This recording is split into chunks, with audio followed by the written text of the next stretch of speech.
Good morning, good afternoon, good evening, wherever and however you may be listening. I'm Clay Thomas alongside Cam Mana, and this is the Crushcast. Crushcast is presented to you by the Cayuga Health System, the system that provides seamless, comprehensive, community-centered care for the many residents across the Finger Lakes in Central New York.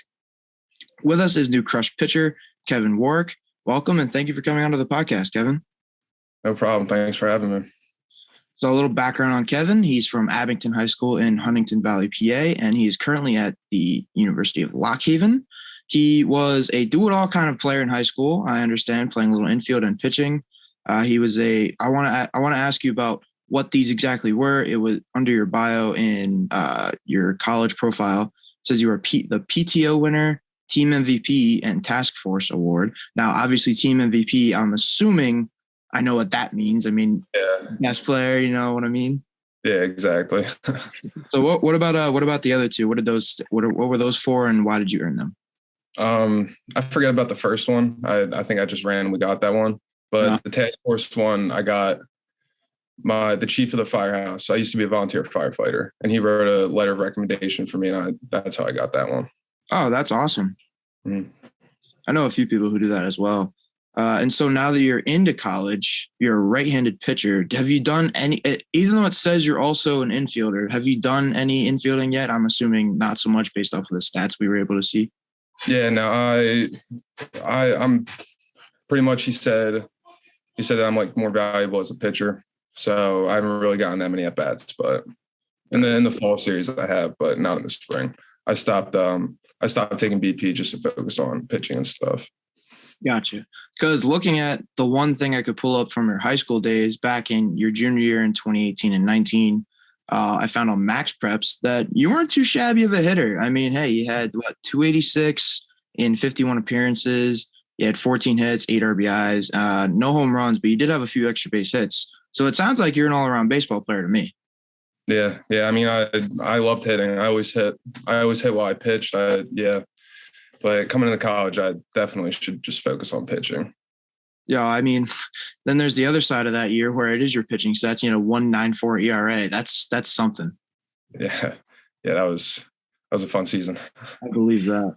And so getting into it a little bit more, getting into more of your college area.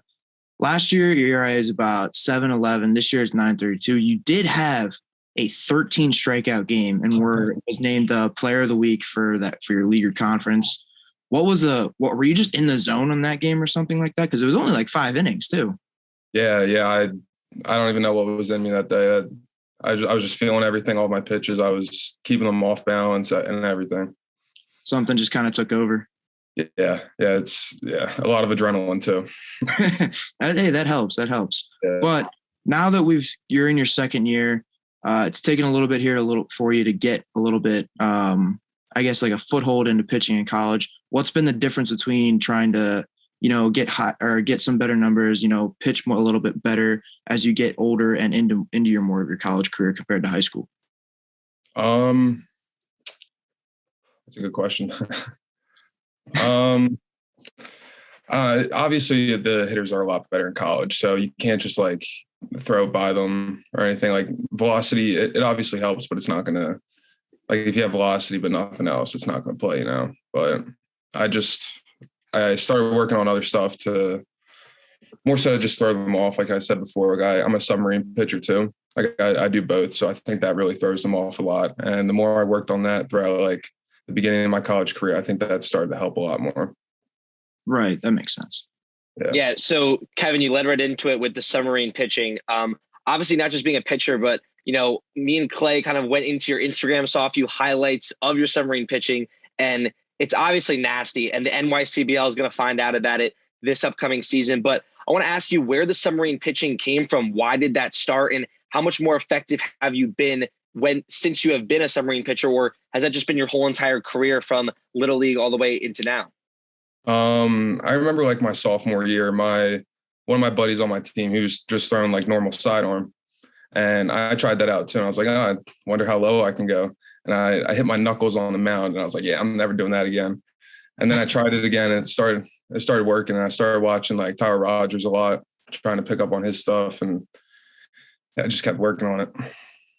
That's impressive. I mean, I wouldn't want to step in the box. That's for sure. That always creeps me out, especially since you're a right-hander and being a right-handed batter when I grew up and now in club. I'd want no part of that. That's not that's scary in and of itself, especially if you have a slider and a fastball that look exactly the same or something, or an off-speed pitch. Yeah, I have a slider and a changeup and a fastball from Submarine. We saw the slider. The slider is very, very deceptive. You had a guy falling forward almost in the video. Oh yeah, I remember that one. Yeah, it sometimes it rises too. So I don't have a lot of control over it sometimes, but it works a lot. That's nasty. That is very nasty. But now that you're in college, what are the biggest factors of why you chose to attend Lock Haven, and what majors or careers are you leaning towards while being an exploratory major for the time being? Well, when I was going on my other college visits and all that stuff, I always saw myself, like, I couldn't see myself going to any of those colleges. And like once I stepped in Lock Haven and like met my coach and all that stuff, it really felt like I could be here for the next 4 years. And that's what clicked with that. So that's when I came here.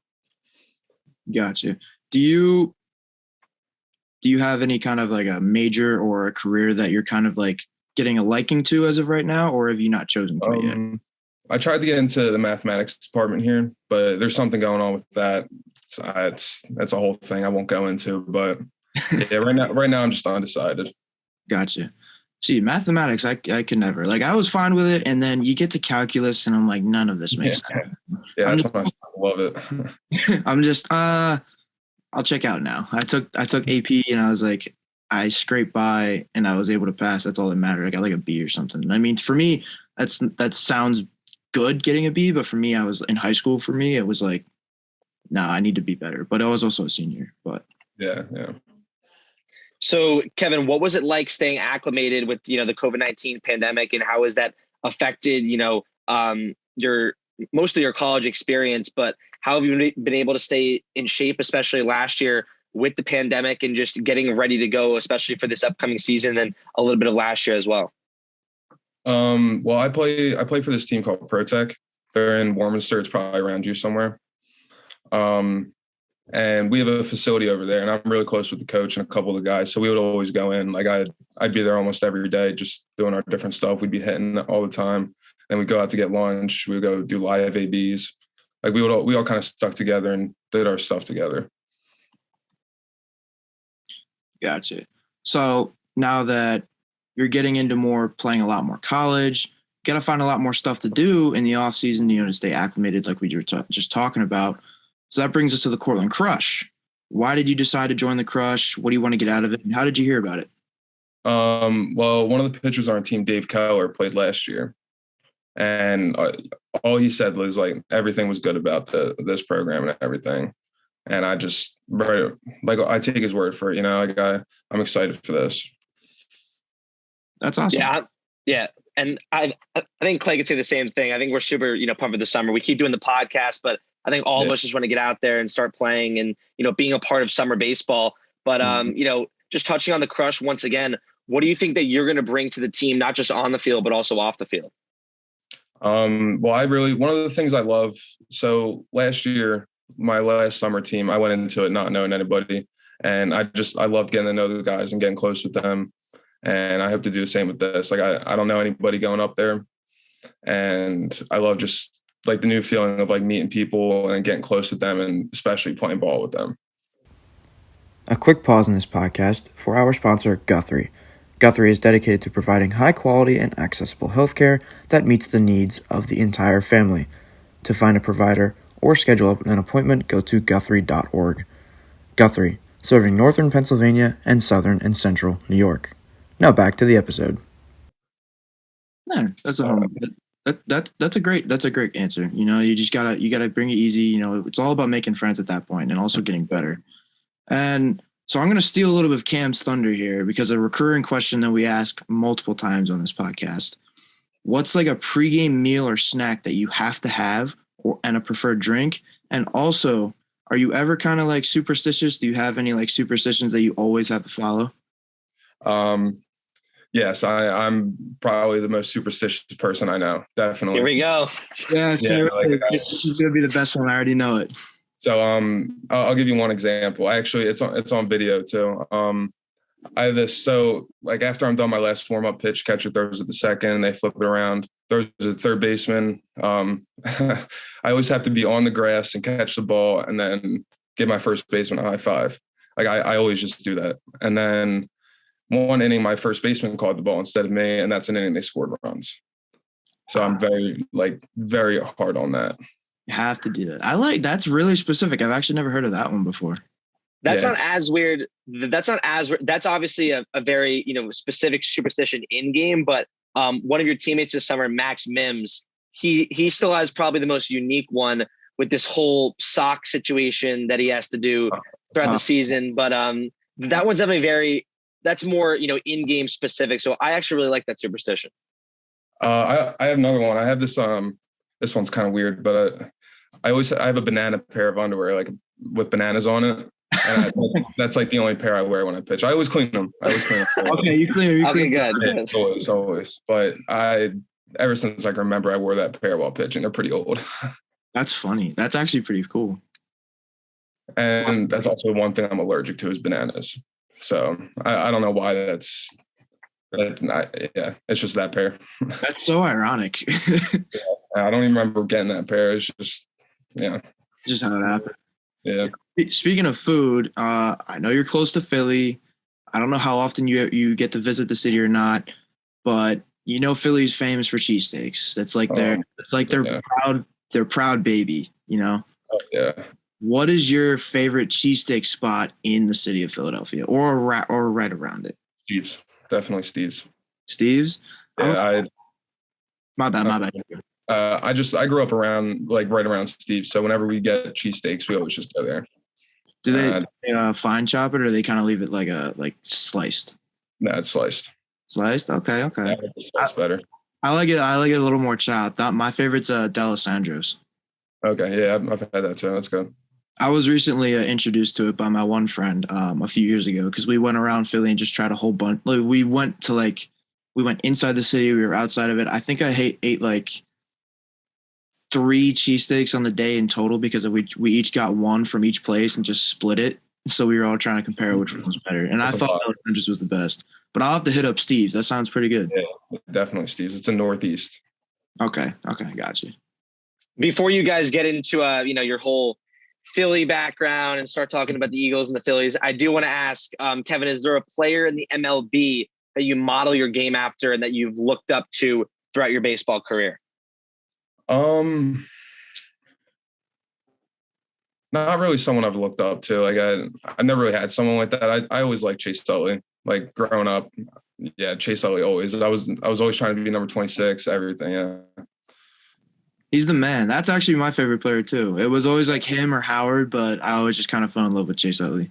Oh yeah, definitely. He always just had that that moxie and that swagger and that yeah. He's serious. Like it's just the gelled hair slicked back, everything. He was just awesome. Like he was he looked like a bad dude. Yeah, exactly. And then his little famous World Series speech, I guess you could say. Oh yeah. Can't say it on here, but chills. Then of course Jason Kelce kind of topped that. Oh my God, yeah, I was there for that. Yeah. See, everybody I always talk to about the Eagles in the Super Bowl and the parade, everybody always got to go. I had to work. I was so mad about that. And you know what was even worse? Oh, I could understand it because nobody could pick up my shift, but then my boss went. I was like, "You kidding me?" I wasn't that mad at him, but I was like, because I understood it, but I was like, well, that sucks. It was very hectic. That was fun. Oh yeah, it was probably one of the best parades in Super Bowl parade history, in my opinion. It was definitely better than the Rams one. They had like nobody there. No one. Yeah, I saw that. And then some photographer broke her spine, and then had some. Was that the one that fell off next to Matt Stafford on the the big stage? Yeah. And then Then she had some suspect tweets in the history because that's what happens nowadays. You do something popular or viral and people dig into you, and then next thing you know, she's like off Twitter and like trying to not like go back under the rock or whatever. It wasn't good. But I think the staffers actually picked up her hospital bills still. Yeah. I would say the only thing I'm jealous of when it comes to Philadelphia fans is that you guys have actually got to experience a championship of, recent history. And I will say, and this kind of goes off the record, but there have been some amazing Philadelphia sports movies that, I'm not going to name too much because I'm not going to go against my city, but I will say the city of Philadelphia has produced some very good sport movies that, really sit well for someone that's a sports fan. Oh yeah. Well, yeah, they built a dang statue for Rocky. Yeah. it's I don't know. I mean, at least Invincible is based off a real person. Yeah. Yeah. That's a really good movie too. Yeah. It's a really good movie too. It's actually pretty good. I think it was actually pretty correct with like all of its facts too, which is pretty impressive. But today, April 7th, the day that we're recording this podcast, is a very special day in baseball because it is opening day. Sadly, neither the Phillies or Cam's precious Yankees are playing today. The Yankees were supposed to play, but they got rained out the day before the game was even supposed to happen. They did. But Kevin, Garrett Cole tomorrow. Yeah, Garrett Cole. We'll see in the play. We'll see what happens in the playoffs again, even if they make it. He'll blow. Ask your question. Ask your question. Blow another playoff game. I'll keep digging at Cam on. But Kevin, what do you have any predictions or do you see anything happening with the Phillies this season, especially with new signings? World Series. World Series? I'm set on that. I like our chances this year. I agree. I feel like my Zoom connection's cutting out. I don't know what's going on over here. Okay, bye. But anyway. but some rough news for Mickey Moniak. The guy was on fire, and now he has a broken wrist. Yeah, I saw that. That's that's that. He it was his last at bat of the spring too, because they played their last game on Wednesday. No, sorry, Monday. When the heck was it? It was Wednesday. Today's Thursday. It's been a long week. I apologize. But because he took one and he actually struck out because he swung, but he hit one off like the side of his hand, and at first everybody thought he was fine, and now he has a hairline fracture. So that's great. That's awesome. Yeah. But Bryson Stott, he's that dude. I think I think they wind up trading Bohm at some point somehow, but I think Bryson Stott's going to be like that next guy. Yeah, especially all of his interviews and stuff that I've been watching. That just gets me excited for this season. Oh, 100%. And the fact that Philly or athletes finally want to come to Philly, because like that's the whole stigma. Nobody wants to come to Philly because of the fans. But now you get Nick Castellanos and Kyle Schwarber, and Castellanos is like one of those guys that's going to like practically fight anybody who yells at him or critiques him. Yeah, exactly. But are you a fan of Kyle Schwarber? Yeah. You are? Okay. Cam's not. I don't know why. He just has a gripe against him for some reason. He doesn't think he can come back again and be like a 30 home run guy. Just my feeling on it. I love Castellanos though. I think that he's a Philly guy. He's going to fit very well with the whole city, and he's big home run guy, a slugger that they need to, pair with Harper. I just think that they're expecting a bit too much of Schwarber than what I think he'll actually produce. But I guess we'll see what happens. I understand that to an extent. When you're hitting at CBP, good things happen. That's all I'm saying. That's all that it just happens that way. But no, I'm excited for the season. It's going to be a good one. Kevin, before I even get into this, do you watch or play golf at all? No. No? Okay, so you probably don't care about the Masters. No. All right. Just thought I'd ask first before we get into it, just on the side. But I feel like we have run our course here on this one a little bit. That's sad and unfortunate. I was enjoying this one because it was basically digging at Cam the whole time for being in New York. It was nice to finally have somebody who's a Philly fan on the podcast. That was always what I wanted. But do you got any final thoughts as we close this podcast out and you head through the rest of your season and in looking forward to the summer? I say it every single day. I'm looking forward to this summer. Yeah, I'm so excited. Yeah. We're excited to have you. We're going to be excited to watch you. I'm so excited to call those submarine strikeouts. And I'm sure Dude, those are going to be fun. Those are going to be great. And with that, thank you, Kevin, for joining us on this rendition of the Crushcast, brought to you by Tompkins Trust Company. For over 180 years, Tompkins Trust Company is your local, mobile, remarkable community bank. Follow the Cortland Crush on Twitter at Crushball, on Instagram at Cortland Crush Baseball, and subscribe to the Cortland Crush YouTube channel. I'm Clay Thomas with Cam Manna. Thank you for listening.